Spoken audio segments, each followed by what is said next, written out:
नमस्कार दोस्तों आज मैं आपके लिए लेकर आई हूँ ममता कालिया जी की कहानी काली साड़ी। दोस्तों, कहानी शुरू करने से पहले अगर आप मेरे चैनल पर नए हैं तो कृपया चैनल को सब्सक्राइब कर दें तथा नई नई कहानियों का आनंद लेते रहें। तो शुरू करते हैं हमारी कहानी काली साड़ी। वह एक खूबसूरत साड़ी थी, काली शिफॉन की। उस पर लाल और पीले रंग से कशीदाकारी की गई थी। नमूना कुछ ऐसा कि दूर से देखो तो चांद और पास से देखो तो अधकटा सेब लगता था। झीनी इतनी कि पहनने पर ना पहनने का एहसास दे। शोकेस में सजी साड़ियों पर नूर तो अपने आप आ जाता है, पर काली साड़ियाँ कल्पना को बहुत पसंद हैं। उसे अक्सर ऐसे रंग ही मोहते हैं, काला, कॉफ़ी, नेवी ब्लू और उन्ना भी। कल्पना का अपना रंग भी कुछ कुछ ऐसा ही है। सुबह की ताज़ा हवा में कांसे सा चमकीला, लेकिन दोपहर में कॉपियों का बंडल उठाकर स्कूल से वापस आते आते तक एकदम भूरा। कल्पना के ऊपर हल्के खुशनुमा रंग फपते हैं, नीला, पीला, गुलाबी रंग से अधिक रंग का आभास। पर ऐसे रंग वह कम खरीदती है, इन्हें संभाल सकने लायक फुर्सत नहीं होती। ज़्यादातर वह गहरे रंगों की नायलॉन खरीदती है, जिन पर ना स्त्री की मेहनत ना कलफ का खर्च, बस धोई और पहनी, पहनी और धोई। गर्मियों में नायलॉन बदन पर ऐसे दहकती है जैसे जलते अंगारे। कंधे पर लपेटने से देह पूरी सीलबंद हो जाती है। पर उस जैसी कामकाजी औरत के लिए नायलॉन एक नियामत। एक बार खरीदी और जिंदगी भर के लिए फारिग। सच पूछो तो नया कपड़ा खरीदा कब जाता है? एक हादसे की तरह, जब ज़रूरत टाली नहीं जा सकती तभी। पहले शादी ब्याह में कपड़े बन जाते थे, ना सही महंगे, सस्ते बन जाते थे। पर अब वर्षों से शादियों में जाना छोड़ दिया। महज मनी ऑर्डर से काम निकाल लेते हैं। रहे होली और दिवाली तो बच्चों के कपड़े पटरी बाजार से खरीदकर रस्म अदाई की जाती है। चलते चलते कल्पना को हंसी आ गई। घर ऐसे कपड़ों से भरा है जो ना फेंके जाते हैं ना खुशी से पहने। ट्रंक में पड़े गर्म कपड़ों में गर्मी नहीं है, ना ठंडे कपड़ों में ठंडक। हर कपड़े का इतिहास पुराना है। कोई स्वेटर 5 वर्ष सास ने पहनकर उदारतापूर्वक भेंट कर दिया, कोई साड़ी भाभी ने पहनते पहनते आजिज़ आकर दे डाली। संजू की बुशर्ट रंजू को मिल गई, पुनीत की पैंट विनीत को। कुछ देर को बच्चे भी बहल गए। आहा जी, यह तो एकदम नया कपड़ा लगता है। कुछ देर को वह भी खुश हो गई। वाह भाभी, आपसे सीखे संभाले कोई।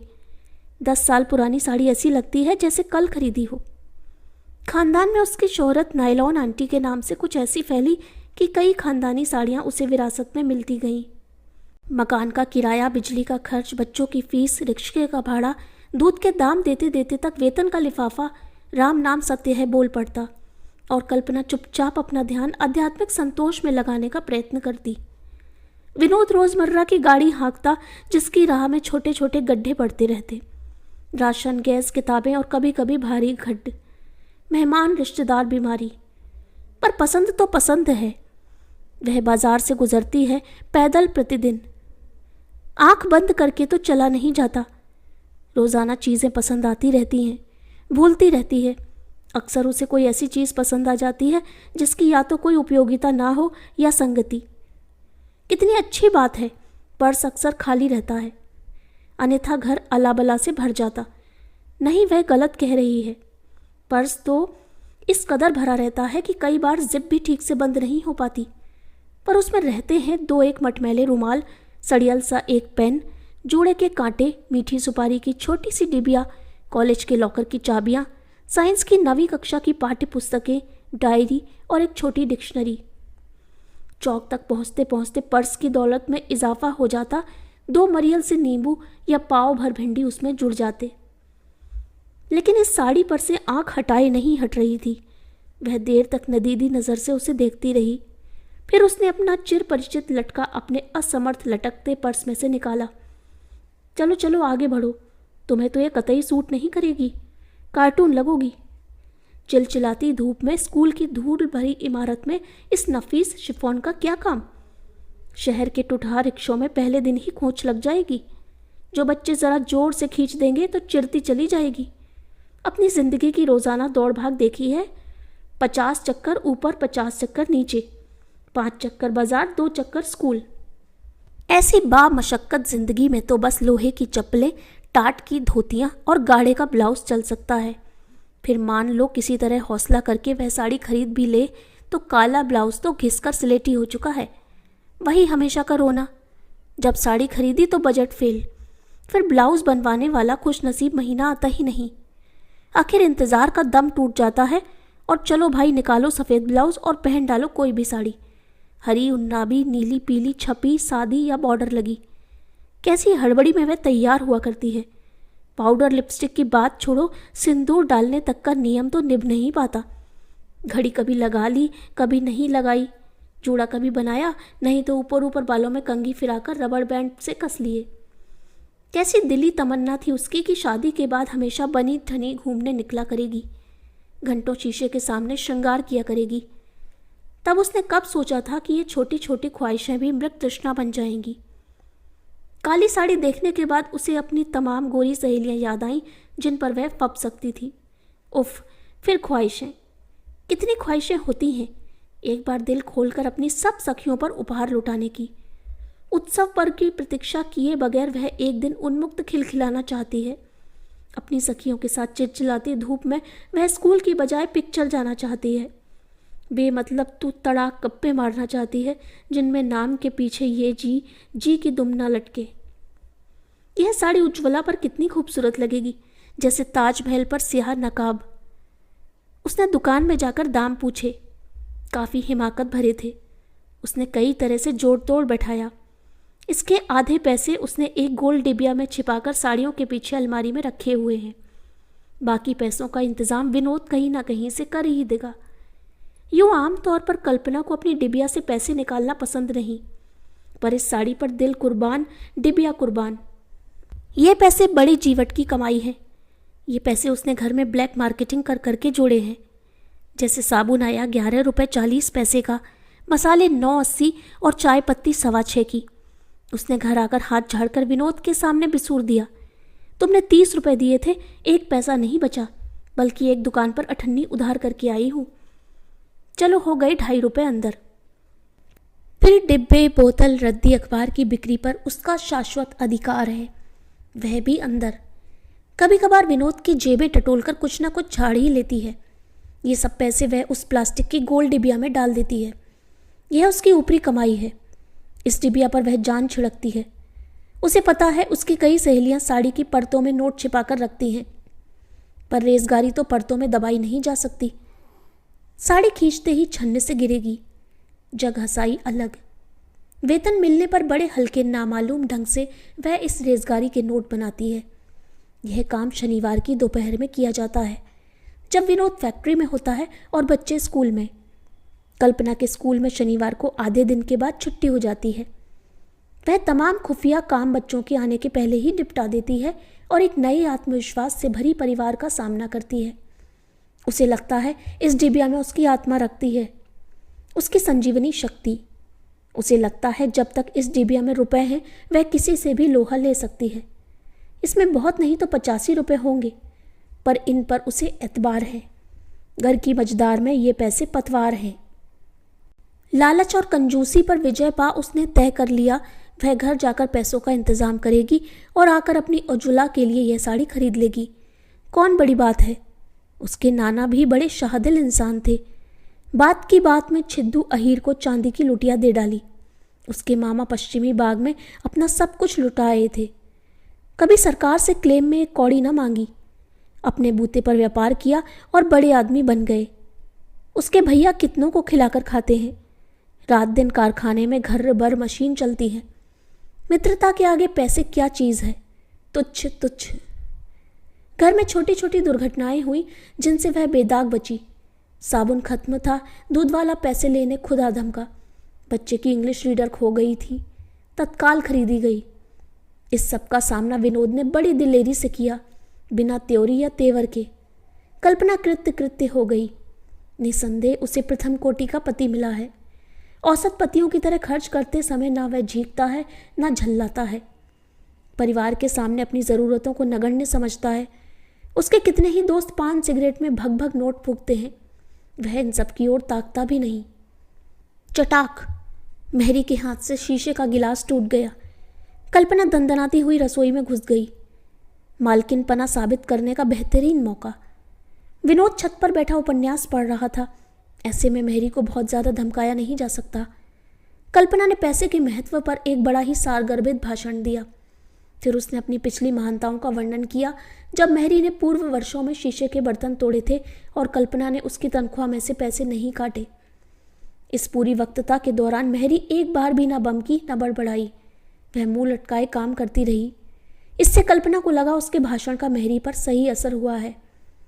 रात जब वह बिस्तर पर लेटी तो उसके जहन में वह काली साड़ी फिर कौंध आई। साड़ी क्या, पूरा का पूरा शोकेस ही कौंध गया। अरे यही तो वह साड़ी थी जिसे खरीदने का दृढ़ संकल्प कर वह घर आई थी। उसे उज्ज्वला का गोरापन और अपनी त्यागमयता भी याद आई। उज्ज्वला कुछ इस कदर सुंदर है कि उसके सामने अन्य कई सुंदर चीज़ें व्यर्थ लगने लगती हैं, यहाँ तक कि पैसा भी। इच्छा होती है उस पर लुट लुट जाने की। कल्पना उस पर कुछ इस कदर फिदा है कि कई बार उसे शक होता है, कहीं भगवान ने उसके सीने में औरत की जगह मर्द का दिल तो फिट नहीं कर दिया।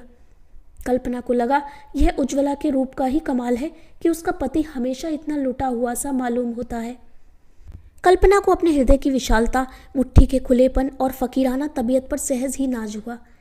क्यों ना हो, वह अपनी दोस्त के लिए एक बेशकीमती साड़ी खरीदने जा रही है।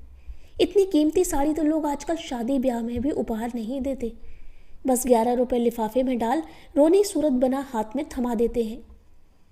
फिर डटकर दावत खाते हैं कि कहीं वसूली में कोताही ना रह जाए। वह तो भाग भाग जाएगी, बैठने की उसे फुर्सत कहाँ। पैकेट उज्ज्वला को थमाकर अनुरोध करेगी, अभी ना खोलना प्लीज़, मेरे जाने के बाद। छोटी सी चीज़ है, चलते चलते नज़र पड़ गई, उठा लाई। उसके अपने पास ऐसी साड़ी हो ना हो उसे परवाह नहीं, त्याग में ही सुख है।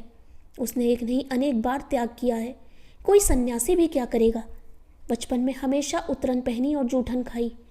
उतरन और जूठन थी अपने ही परिवार की, पर इससे क्या। कितनी लड़कियां उतनी समझदारी रखती हैं।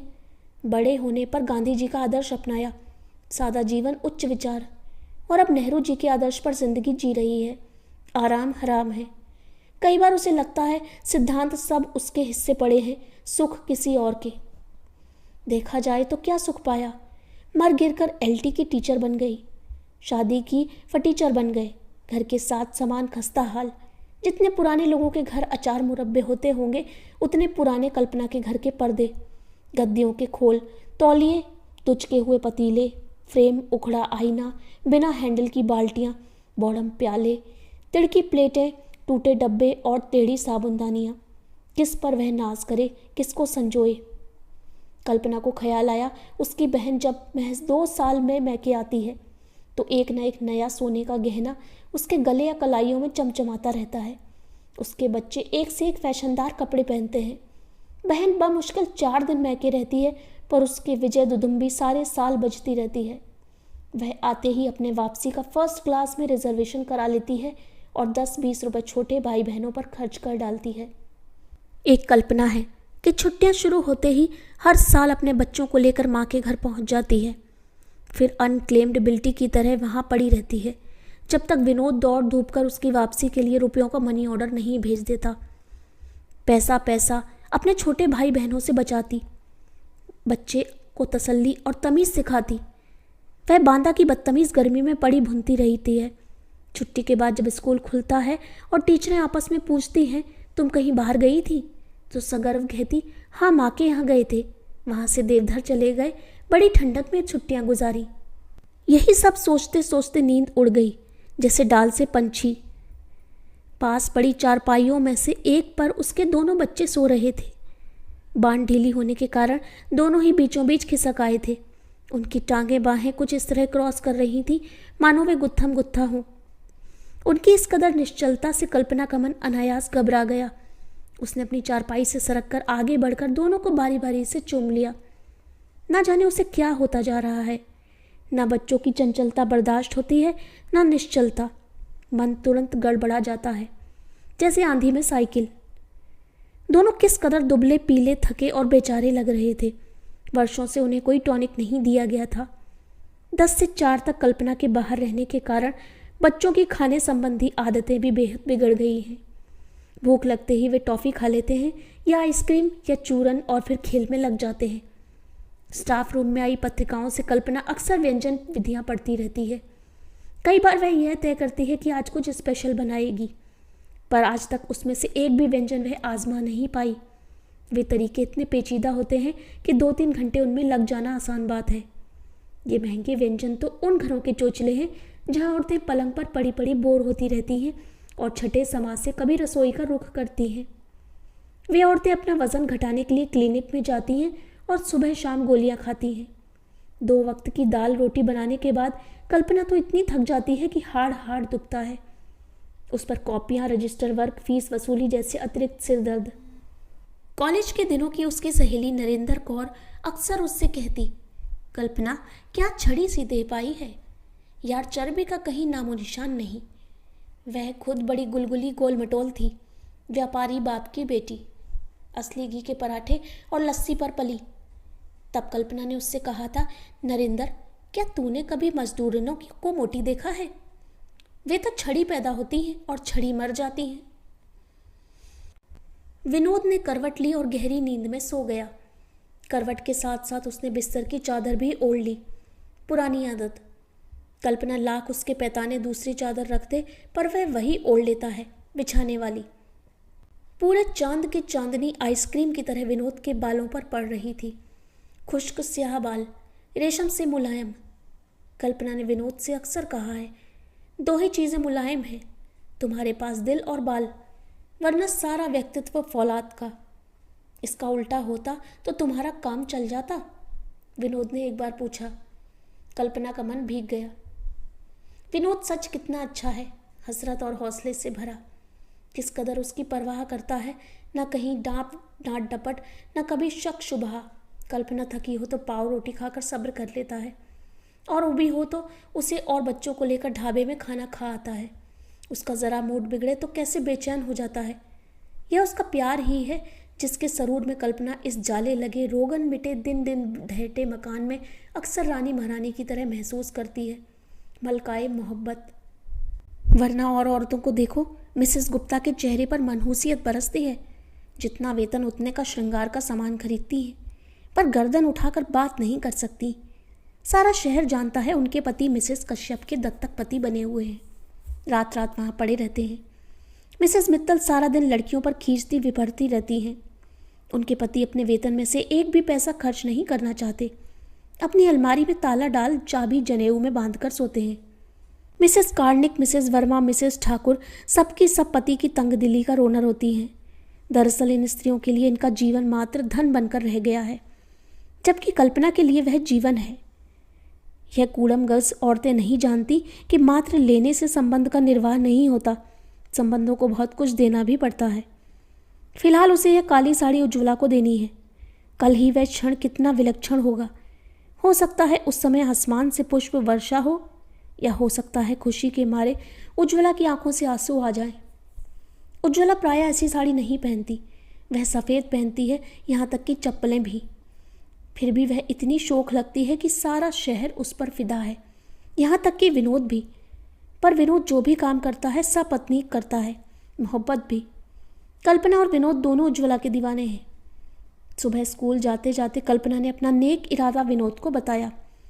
विनोद की आंखें चमक गईं।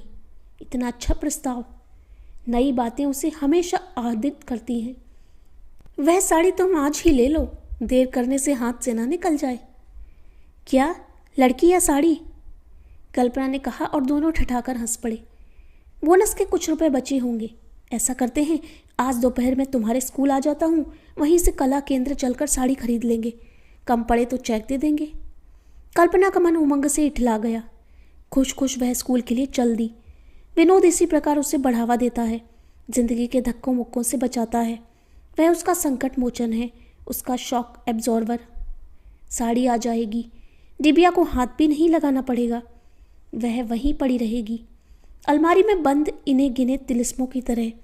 फिर विनोद को भी खास बोझ नहीं पड़ेगा। बोनस उसकी अतिरिक्त आय है। अतिरिक्त आय से अतिरिक्त व्यय निकल आए तो क्या कहने। फिर जब चेक देकर कोई चीज़ खरीदी जाती है तो कल्पना को ऐसा लगता ही नहीं कि ये पैसे खर्च हुए हैं। कल्पना ने अपनी सहेली का भाग्य सराहा। जिसका संपर्क इतने महान लोगों से हुआ था। साड़ी खरीदने में ज़्यादा देर नहीं लगी। शोकेस में से निकालकर रोशनी में साड़ी देखी गई। उसके रंग के पक्केपन की पुष्टि की गई। दुकानदार ने दुकानदार की तरह खुशामदी लहजे में कहा, बहन जी, ट्रायल रूम में जाकर ट्राई कर लीजिए, खूब खिलेगी आप पर। कल्पना ने साड़ी पूरी तरह पहनी तो नहीं, बस आंचल वहीं खड़े खड़े कंधे पर फैलाकर सिर ढक लिया और विनोद से बोली, देखो कैसी लग रही है। विनोद ने अत्यंत सराहना से उसकी ओर देखा। यह एक नई नज़र थी, उत्तेजित, उत्तेजक, मोहित, मोहक। कल्पना ने अचकचाकर आंचल हटाया और साड़ी दुकानदार को पैक करने के लिए दे दी। जब वे साड़ी लेकर निकले, बाहर बेहद धूप थी। भूख, प्यास और थकान से तबीयत बेहाल थी। घर पहुंचे, खाना खाया, सुस्ती आ गई, सो रहे। बच्चों के आगमन से व्यस्तता का एक और दौर चला। उसी सिलसिले में शाम की चाय बन गई। बीमे का तिमाही भुगतान सिर पर था। उसका एजेंट आकर चेक ले गया। कल्पना के हिस्से की चाय भी पी गया। कल्पना का मन एकाएक झुंझलाहट से भर गया। ऊपर आकर उसने खाली ट्रे मेज पर पटक दी और लेट गई बिस्तर पर। बिस्तर पर कला केंद्र का पैकेट रखा था। कल्पना ने कैश मेमो देखा।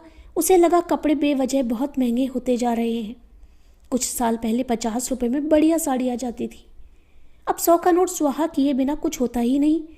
फिर इस साड़ी में तो 2 नोट निकल गए। दुकानदार फौरन चेक कैश कराएगा। तभी विनोद ऊपर आया। वह गर्मी से छुटकारा पाने के लिए नहाना चाहता था, पर पानी ऊपर चढ़ने का नाम नहीं ले रहा था। कल्पना उसके पीछे पीछे आंगन तक गई। कहो। कुछ नहीं, मैं सोच रही थी यह साड़ी कुछ ज़्यादा ही महंगी है।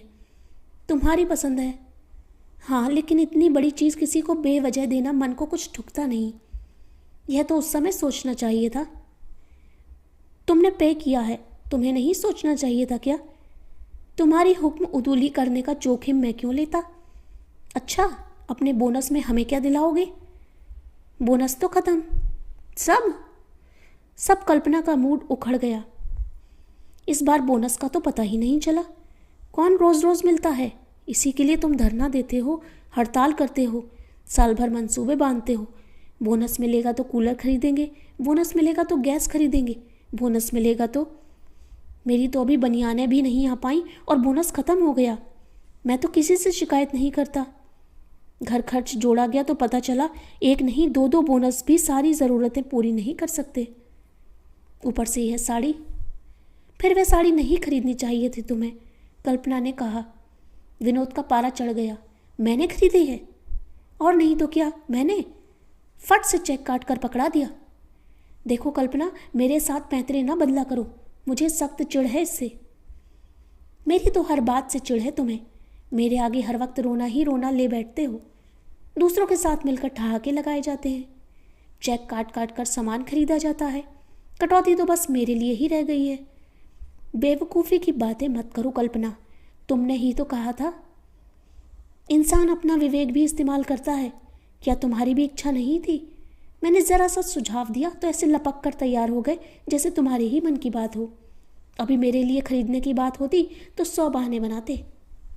यह बिल्कुल मनगढ़ंत तोहमत लगा रही हो मुझ पर। हाँ, मैं तो झूठी हूँ, मक्कार हूँ। निष्पाप तो बस एक वह है जिसे भेंट देने के लिए आपने अपना अकाउंट सिफर कर डाला। मुझसे अब इस विषय पर बात न करना, समझी? कहकर विनोद अपने क्रोध कक्ष में चला गया। कल्पना का मन भी तिक्त हो गया। दिमाग तमतमा रहा था। नहाने की बजाय वह भी क्रोध कक्ष में गई।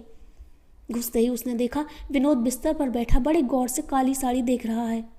कल्पना को लगा वह साड़ी नहीं, सांप है। विनोद को लगा यह साड़ी नहीं, समझौता है। उसने उठकर बड़े नाटकीय अंदाज से साड़ी कल्पना की गोद में रख दी। हम किसी सुंदरी के लिए साड़ी नहीं खरीदा करते हैं, भले ही कोई विश्व सुंदरी हो। हम अपनी सुंदरी के लिए साड़ी लाए हैं। कल्पना ने झटक से साड़ी गोद से हटा दी। सच, उस क्षण तुम कितनी अच्छी लगी थी जब तुमने दुकान पर साड़ी का आंचल सिर पर डाला था। मैंने तभी सोच लिया था कि यह तुम्हारे लिए ही बनी है। पर मैं तो काली हूँ, कल्पना ने मान किया। कौन कहता है? तुम्हारा रंग मुझे बहुत पसंद है, चाय और चॉकलेट के बीच का। ऐसा रंग पाने के लिए विदेश में सुंदरियां घंटों सूर्य स्नान करती हैं। हटो, देखो बोनस के पैसों में 20 रुपये अभी बाकी हैं। जल्दी से साड़ी पहनकर तैयार हो जाओ, आज खाना बाहर खाएंगे। और उज्ज्वला? उसके लिए साड़ी उसका पति खरीदेगा। यह उसका सौभाग्य होगा। कल्पना सौभाग्य शब्द पर ऐतराज़ करना चाहती थी, पर उसने अपने को रोक लिया। उसका एकमात्र प्रेमी और इकलौता पति उसी ओर निसार नज़रों से देख रहा था। कल्पना तैयार होने लगी। तो दोस्तों, कैसी लगी आपको ये कहानी? अगर कहानी पसंद आई हो तो चैनल को सब्सक्राइब कर दीजिएगा, साथ ही वीडियो को लाइक और शेयर करना ना भूलिएगा। धन्यवाद।